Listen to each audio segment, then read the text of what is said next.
Well, sooner or later, I'm going to have to come back down to earth on this. I never thought I'd get back into the early 80s. Because when I think of the 80s, I prefer 1984 on. I mean, I like the early 80s, but still, it's just a personal preference. But starting counting down this fantasy playlist. Song at number 45. I used to jam out on this record. Big time. One of my favorite records, actually, and I still love it. I love the trumpets, the sax. I mean, this thing's just blowing. Fantasy playlist, March 18th, 1983. Here it is. Adamant, desperate but not serious. Your kisses or something drive me delirious. It's suggestive and yet it's sarcastic. He's being sardonic. It seems like Sardonic. Adamant. Adamant. He was retrofitted for MTV. He was photogenic, sex appeal, and energetic, flamboyant figure back in the day.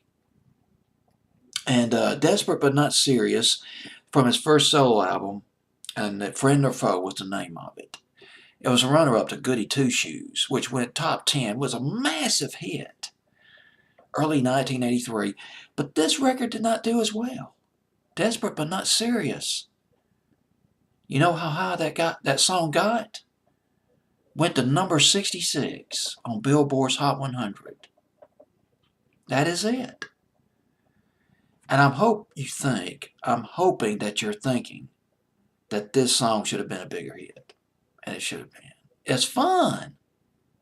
It's loads of fun. Let me read you a few lyrics. It's so tongue in cheek. It's so brilliant. And there's no cussing. There is no profanity in this record. Let me read you a few of the lyrics. If I were kind and adoring, how would that be? Very boring. Mr. Pressman, with your penknife, always asking about my sex life. And who with and how many times. All the advice seems so unkind.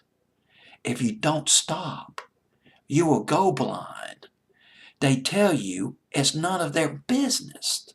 Business, my southern accent coming through, and console you with a big kiss on the lips and on the back of your neck. Probably a song about the showbiz, about this high watt attention that you get when you're the center, the epicenter of showbiz. And Adam Ant was there back in the early 80s. This song was co-written by Adam Ant and a fellow named, I'm going to mispronounce his last name, Marco Pirroni, I believe is how you pronounce it. Pirroni, Pirroni. Pirroni was big on the punk rock scene in England back in the 70s. He played debut show, he played guitar. Debut show of Susie and the Banshees. When it was their debut gig, it was at the 100 Club Punk Festival. About 8 or 9 bands played, punk bands, and it was at the 100 Club on Oxford Street in London. This was in 1976. Pirroni played played guitar on that gig, rather, and Sid Vicious also played on that gig as well. I mean, the who's who of the punk rockers back in the day. And later on, he co-wrote 2 massive albums for Adam and the Ants, Prince Charming and Kings of the Wild Frontier, both of them. Top 5 albums in England. They were huge in England. Not so much here in the States. Ant Music, Stand and Deliver, and Prince Charming did not impact the singles charts here in the States. None whatsoever. And if you're watching this video in England, you're thinking, God, what were you Americans thinking? Well, it happens. It actually wasn't until his first solo album that Adam Ant really started to make his impact here in the States on the charts. Desperate but not serious. Man, I was jamming out to it again just a few minutes ago. Like back in the day. At number 45 on my fantasy playlist, up 4 from 49. Fantasy playlist of March 18th, 1983.